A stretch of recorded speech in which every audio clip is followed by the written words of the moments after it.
Welcome to ETS551, Digital Signal Processing. This course introduces the principles of digital signal processing.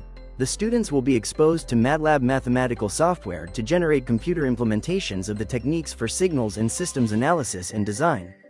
Upon completion, students will be able to determine solutions of difference equations in discrete time systems using impulse response and Z-transformation method. Analyze DFT and FFT to any discrete signals formation for frequency analysis observations. Discover appropriate digital filters that meet the desired requirements in solving digital signal systems.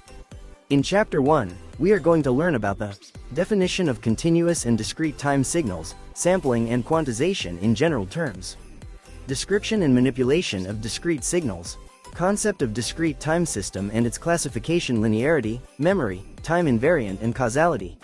In Chapter 2, we are going to learn about discrete time linear time invariant, LTI, systems, which are difference equations, recursive and non-recursive, definition of finite impulse response, FIR, and infinite impulse response, EAR, type systems, impulse response and stability, linear convolution, classical solution of difference equations, zero input and zero state response.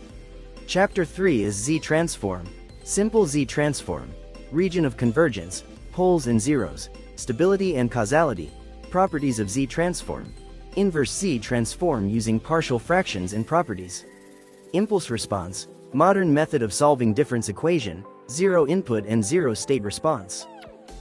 Chapter 4 is about the discrete Fourier transform, DFT, which you are going to learn, the definition, formulation and notation of discrete time Fourier series, DFS. Definition, formulation, notation and spectrum representation, discrete time Fourier transform, DFT, properties of DFT. Circular convolution, computation of DFT by fast Fourier transform, FFT, use of DFT and FFT for spectral estimation, gain and phase. Next is Chapter 5.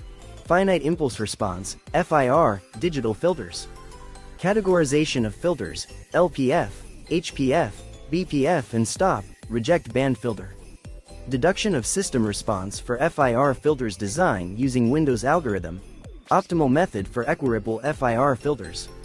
Lastly, Chapter 6 is about infinite impulse response, IIR, digital filters. Deduction of system response for IIR filters design from analog filters. Next is the assessment, which consists of your final exam and coursework. The final exam accounts for 50% of your overall marks, while coursework comprises 10% from tests and 40% from assignments. In conclusion, digital signal processing, ETS551, equips students with essential analytical and design skills for signal processing applications. The course emphasizes hands-on learning through software tools, problem solving, and project-based approaches. Thank you.